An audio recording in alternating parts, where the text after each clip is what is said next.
एक ऐसा शिक्षक जिसने पूरी जिंदगी शिक्षा सुधार की बात की, आज वही व्यक्ति देश के शिक्षा मंत्री का इस्तीफा मांग रहा है। आखिर ऐसा क्या हुआ कि लाखों छात्र सड़कों पर उतर आए? क्या यह सिर्फ एक मंत्री के इस्तीफे की मांग है या फिर पूरे शिक्षा तंत्र पर उठे भरोसे का सवाल? आज हम जानेंगे इस पूरे विवाद की सच्चाई।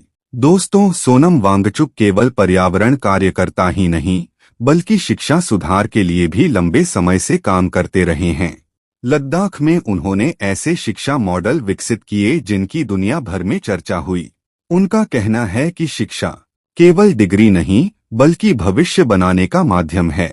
लेकिन हाल के दिनों में उन्होंने देश की शिक्षा व्यवस्था पर गंभीर सवाल उठाए। इस विवाद की सबसे बड़ी वजह बनी विभिन्न प्रतियोगी परीक्षाओं में कथित गड़बड़ियां और पेपर लीक के आरोप।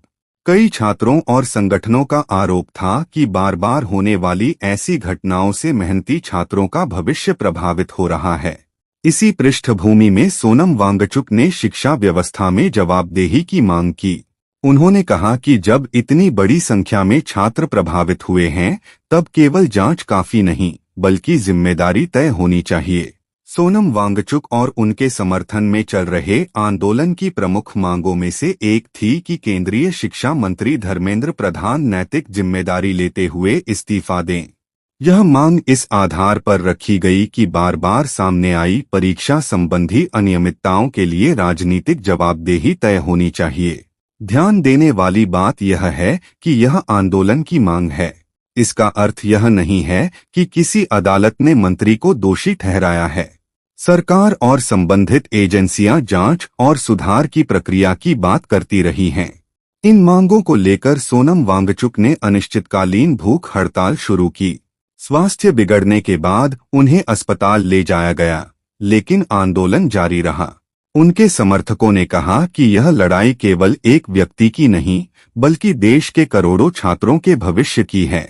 इस मुद्दे पर कई छात्र संगठनों, सामाजिक कार्यकर्ताओं और कुछ राजनीतिक दलों ने समर्थन जताया। वहीं सरकार की ओर से शिक्षा व्यवस्था में सुधार और जांच की बात कही गई। यानी यह मुद्दा केवल राजनीति का नहीं बल्कि शिक्षा व्यवस्था में भरोसा बहाल करने का भी बन गया। अब सबसे बड़ा सवाल आपके सामने है, क्या किसी बड़ी परीक्षा में गड़बड़ी होने पर संबंधित मंत्री को नैतिक जिम्मेदारी लेते हुए इस्तीफा देना चाहिए या फिर पहले जांच पूरी होने का इंतजार करना चाहिए? अपनी राय कमेंट में जरूर लिखिए। अगर आपको यह वीडियो जानकारीपूर्ण लगा हो तो वीडियो को लाइक करें, चैनल को सब्सक्राइब करें और ऐसी ही तथ्य आधारित खबरों के लिए जुड़े रहें। धन्यवाद।